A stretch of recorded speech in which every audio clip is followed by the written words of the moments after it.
All right, with the nice music, let's go on to revise EC 3101 intertemporal choice. So here we first talk about intertemporal budget constraint. We build a model from two extremes. One, we save everything for the second period.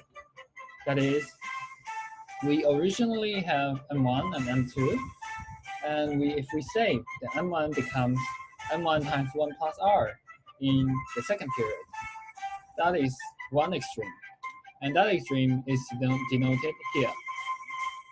Then we can borrow everything from the second period to use or utilize in the first period, and the M2 will be changed to 1 plus R in the bottom here.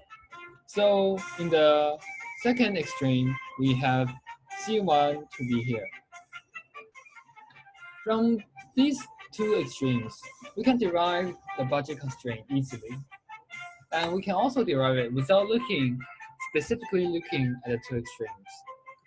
And that is C1 times 1 plus R plus C2 is equal to M1 times 1 plus R plus M2. We can also put the terms in present value, which is just divided by 1 plus R.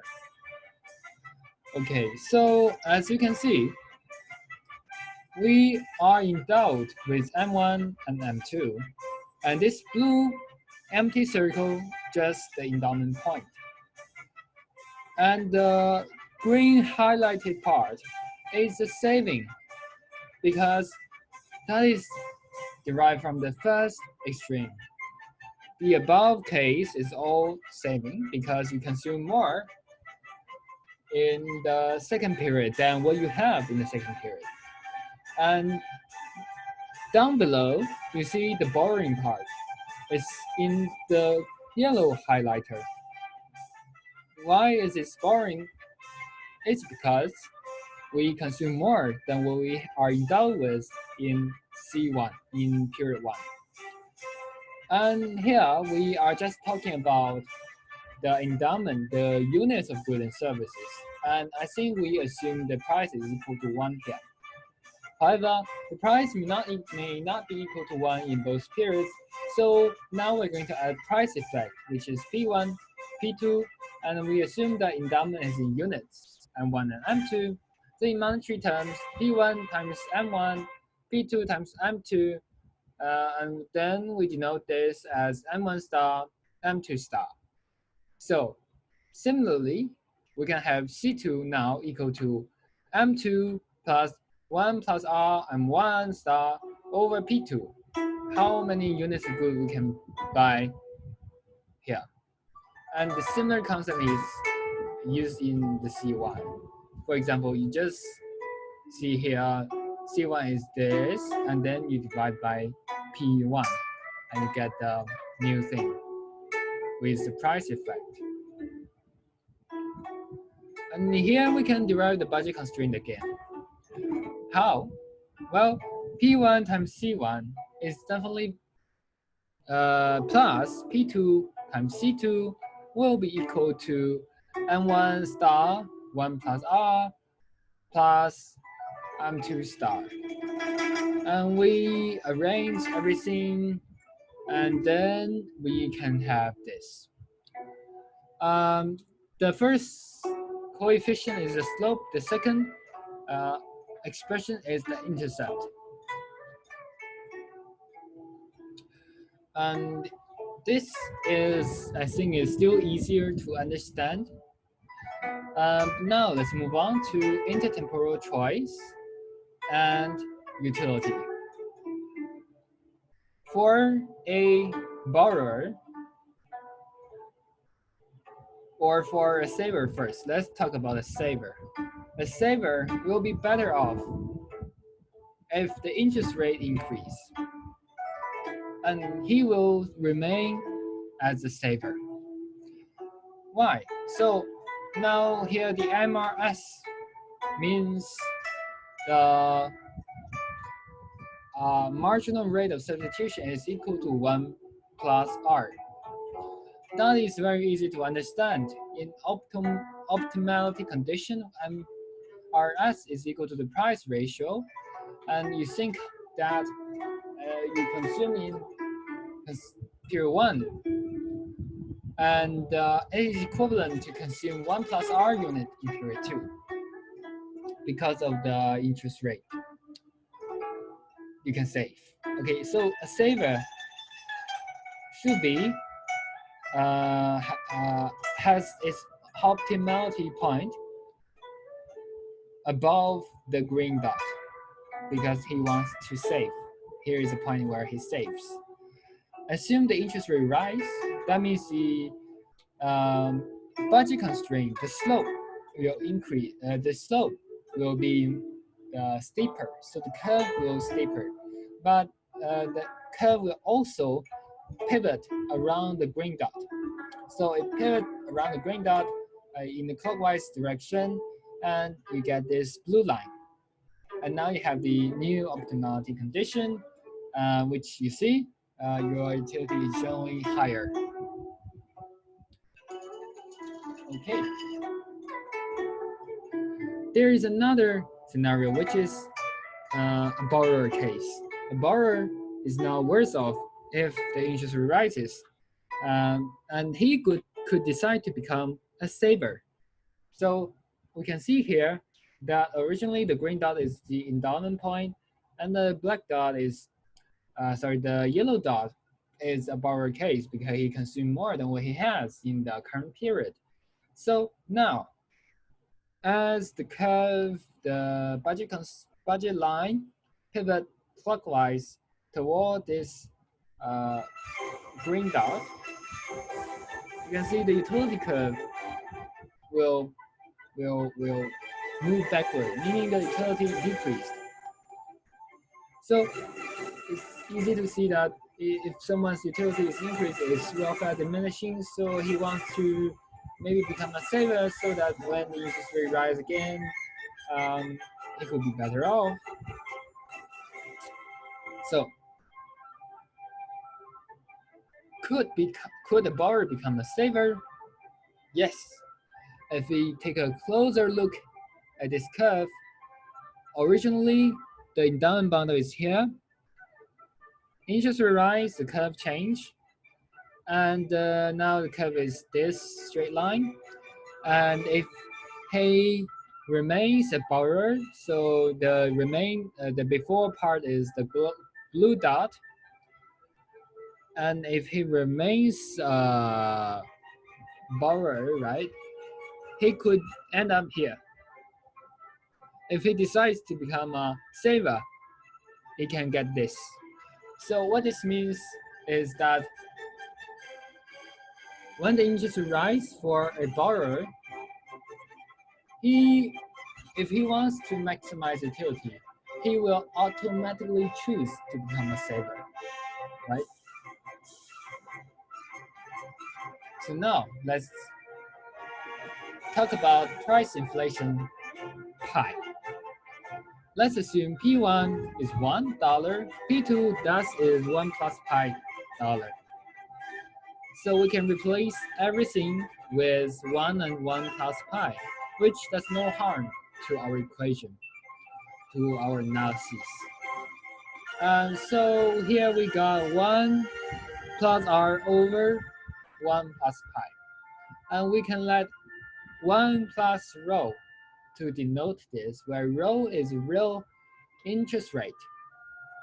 So now rho is just equal to r minus pi 1 over 1 plus pi. So if the consumer saves, then the saving and welfare are reduced by a lower interest rate or a high inflation rate. Okay, how to analyze this? If the consumer saves, so here, the endowment bundle saves here. If the interest rate lower, that means R lower. The curve, the line will pivot like from this side downward. Of course, as it is a contrast to the previous case we talked about. So now the welfare is going to be reduced. How about the higher inflation rate? When the pie is increasing, thus the slope is decreasing. So we still have this kind of change in the curve, and thus the welfare, the utility is still decreased. Of course, if the consumer borrows, then welfare will be increased when there is a lower interest rate or a higher inflation rate. So why the budget line pivots about the endowment point? That is because we assume endowment is in units of good, not money. So during the inflation, M2 star going to star. What means M2 star is the price of 2 times the C2. So this will increase to ensure you can still afford M2. Thus, to put it simply, I was given the goods. So when the price of goods increased, I was still given these goods. But then my price actually, the total wealth of myself will actually increase because I received the same amount of goods as before, but now the goods are higher. It worth more. I worth also more. Yeah? Let's take a break and then come back later.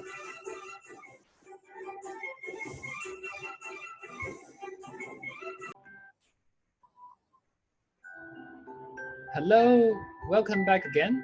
So now let's talk about lecture 2, uncertainty, expected utility first. It's also called the von Neumann-Morgenstern function, which is, I must say, is a long name to remember, but after you learn how to pronounce the name, you can show off to others. With this nice music, let's first talk about the function of this expected utility. So the function involves C1, C2, which are normal things, but also involves pi1, pi2. It is the probability of the particular state happens. For example, we can have pi1 equals 0.5, pi2 equals 0.5, 50% happening, 50% happening. Okay? And we can take the square root as this function. And then, let's talk about Cobb-Douglas function. In the Cobb-Douglas function, we did not see that if it followed the prescribed form. What do you mean about this? Oh, what I mean is, you see, this is what we want, the form. This is not what we want. But we can apply the log transformation. So we have the pi1 times ln C1 plus 1 minus pi1 times ln C2. This, although changes the numeric value, but it preserves the order of the utility. We can talk about expected money value. That is the average payout of the lottery. It's simple that you learn all this in high school in the gambling and probability part. Suppose I have 20% chance of winning $1,000, but I have 80% chance of winning $0. Then what is the average payout? Well, you can calculate. So 1,000 times 20% is 200. So ultimately, according to mathematics, you can get $200 in this scenario on average. Of course, at the first attempt, you may win the $1,000. Of course, that payout is not the average. So what is the EM versus EU?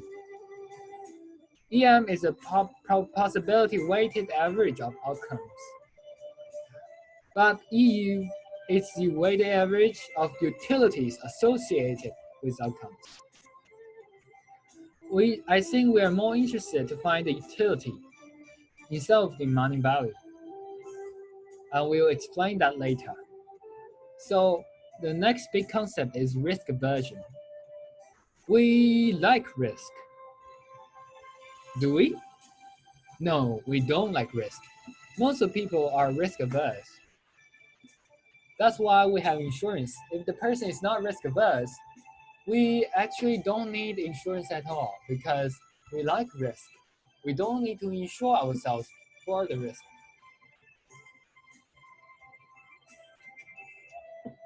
So in the risk averse case, the utility from EM should be greater than EU. Let's assume that EM is a utility function is a loan function. It's usually a concave case. The why is a concave case? It's because we want EM, UEM to be greater than EU. So we have drawn the utility function. Where is the EM, UEM? 190, we take 45.5, we trace it up to this. So this is our point.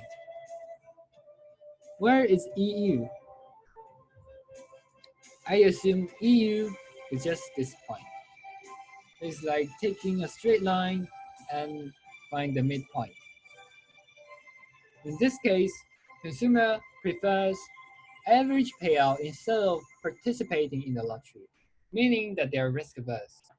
If you say, oh, the average payout is, I just take the money, I don't want to participate because you see, in the first attempt, you may lose everything. Although the average conclusion is you win some money. Then let's look at risk-loving case. In the risk-loving case, we usually have a convex utility function. Why we have a convex is because UEM needs to be smaller than EU. UEM is here. EU is here. So the consumer prefers lottery over the guaranteed payout. That means that we don't want to be so stable, so certain that I'm not satisfied with only getting this amount of money. I want to gamble. That means I'm risk loving.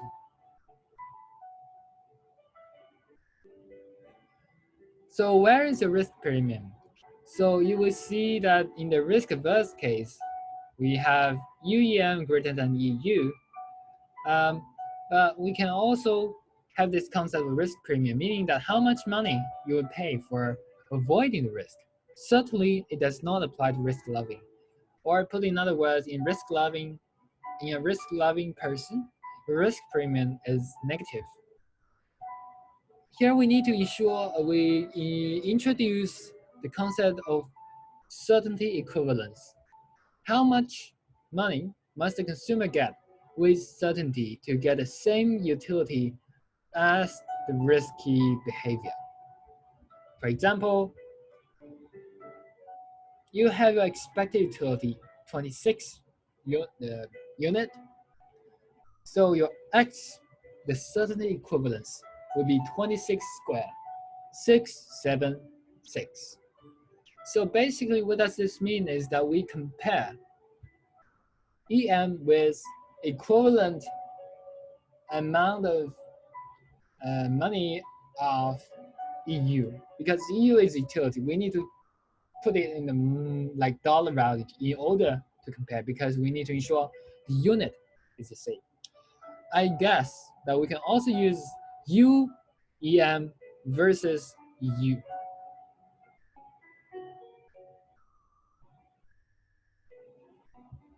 So now we know the risk premium is EM minus CE.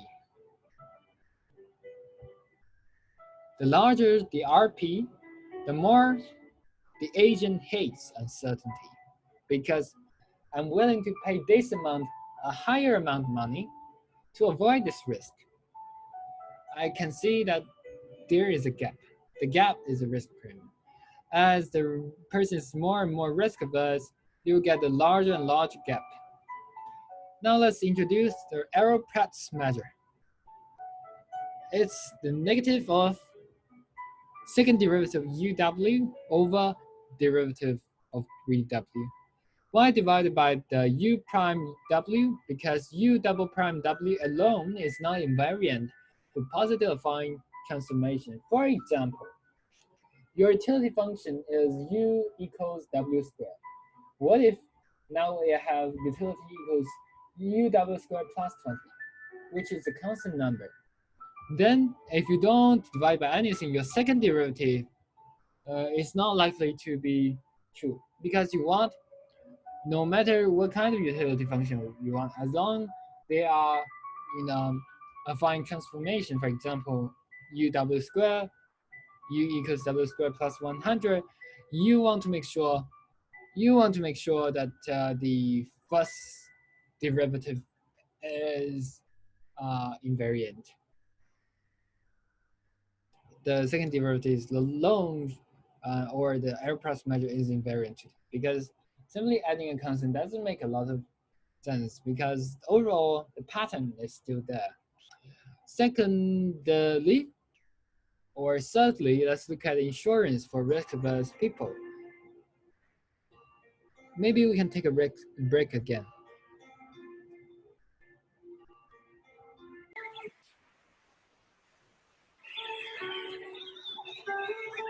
Hello everyone, welcome back. Let's talk about insurance. Insurance, as I said before, is for risk-averse people. It is defined as a response to mitigate the outcomes for uncertain events. For example, you suddenly die, which is unimaginable. So here we have the states of nature. We have different outcomes of random events. Damage or no damage. We also have contingency. This is what will be consumed in each state. In the smaller setup, we need to introduce the insurance premium. That is R dollar for $1 damage. Because you cannot have $1 for $1 damage, because this is probabilistic. So you need to have something like 50 cents, 60 cents premium that what you need to pay for the $1 damage you will probably have. Budget constraint. Now we have CD, the consumption if there is damage. That is measured by M, your wealth, minus L minus RK plus K. This is your loss. RK is your what you need to pay. K is your compensation. So here we derive the K. And then we plug K into C and D. So the key to this question is the K. If there is no where we can represent K, but if we have C and D and we plug K in, we can have a budget constraint that involves both C and D and CD, right? Then we have the slope. So what is the slope? It is the same as the price ratio, but this time we have R over 1 minus R. Let's talk about indifference curve. So we have this expected utility function, also called non-Norman Morgenstern utility function, and we totally differentiate it, and we get this. dC2 over dC1 is equal to pi 1 over pi 2 muC1 over muC2. So the optimal condition is this. Can you see? 1 is just D, 2 is just ND, we substitute here. MRS equals the slope. Yes, can. Next, we have the concept of competitive insurance. In the fair insurance, right, the expected profits that is going to be this. In the competitive market, profit will be 0. That means your probability of in a damaging state will be equal to what you pay for the premium, which is very logical. The price of $1 insurance is equal to a probability of damage. And there is optimal condition we have. When R is equal to pi d, we can know that mu CD is equal to mu ND, CND. So CD is equal to CND. The consumption at both stages is the same. Risk is eliminated. You are fully insured. But there may be unfair insurance. The expected profits is greater than 0. Insurers charge more than the cost of damage. Then you will have CD, mu CD greater than mu ND. And because the utility function is usually concave, so yeah, your CD will be less than your CND. You wish for the good state. You don't fully insure. You partially insure, which the good state will come more often. So that is the range of the partial insurance. What about the area above the 2 points? Well, this point is the gambling part. You you gambling part, so you have less insurance. What this means is that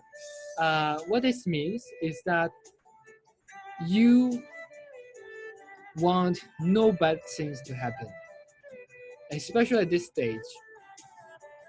It's the extreme point. On the other hand, on this side, it's over insurance. You wish the best things to happen and get large premium for that. And many people, I think, have used that to earn money by destroying other people's utility. Now, before we move on to lecture 3, Monopoly, let's take a break.